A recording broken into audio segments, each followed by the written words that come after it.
Method देख रहे हैं, इसमें 3 इक्वेशन दे रखी है। 3 इक्वेशन में पहली इक्वेशन x के इक्वल ले ली, दूसरी इक्वेशन y के इक्वल, तीसरी इक्वेशन z के इक्वल। फिर गॉस एलिमिनेशन और वो गॉस सीडल और जैकोबी में डिफरेंस क्या है?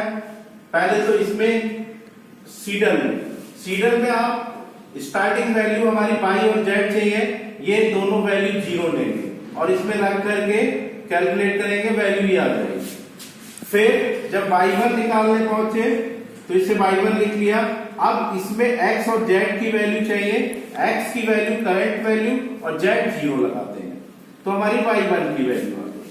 अब हमें z1 निकालना है तो x और y की करंट वैल्यू x1 और y1, ये दो वैल्यू उठा के यहां रख ली, इसमें डाल दी और कैलकुलेट किया, ये आ गया।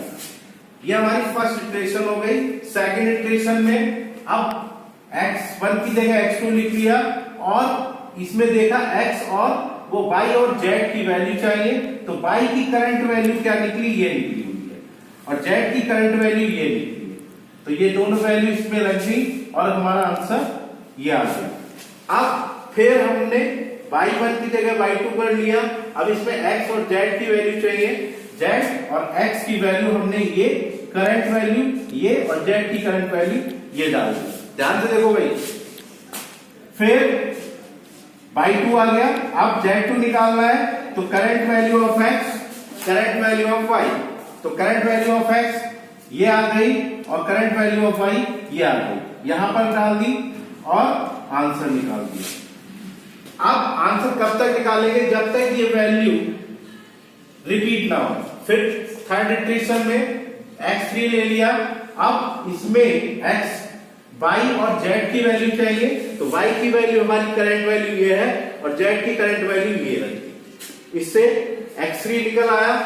फिर y3 निकालने के लिए z और x दो चाहिए तो current value of x, current value of z इसमें डाल दी तो y की करंट वैल्यू निकल आई।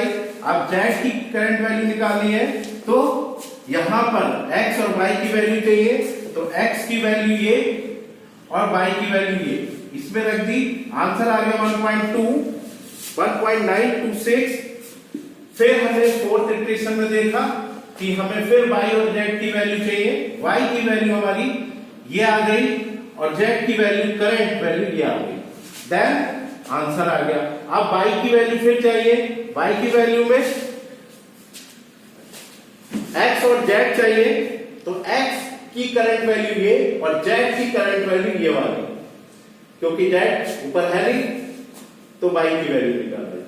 फिर z की वैल्यू निकालनी है तो x की चाहिए और y की करंट वैल्यू, इस करंट वैल्यू में दोनों ही ये करंट वैल्यू ऊपर की और नीचे की यहां डाल दी गई और यहां पर आंसर आ गया।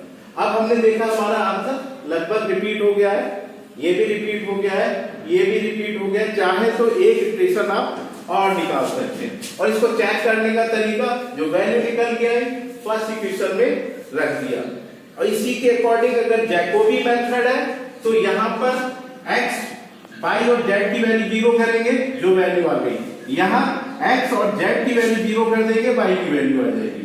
यहां x और y की वैल्यू 0 रख देंगे तो यहां पर वैल्यू आ जाएगी और ये वैल्यू आने के बाद जब नेक्स्ट निकालेंगे तो y की वैल्यू x की वैल्यू निकालने के लिए y और z की वैल्यू जो आएगी वो यहां रख देंगे तो x की वैल्यू आ जाएगी। फिर वही प्रोसेस रहेगा जो पुराना चल रहा था। Okay class.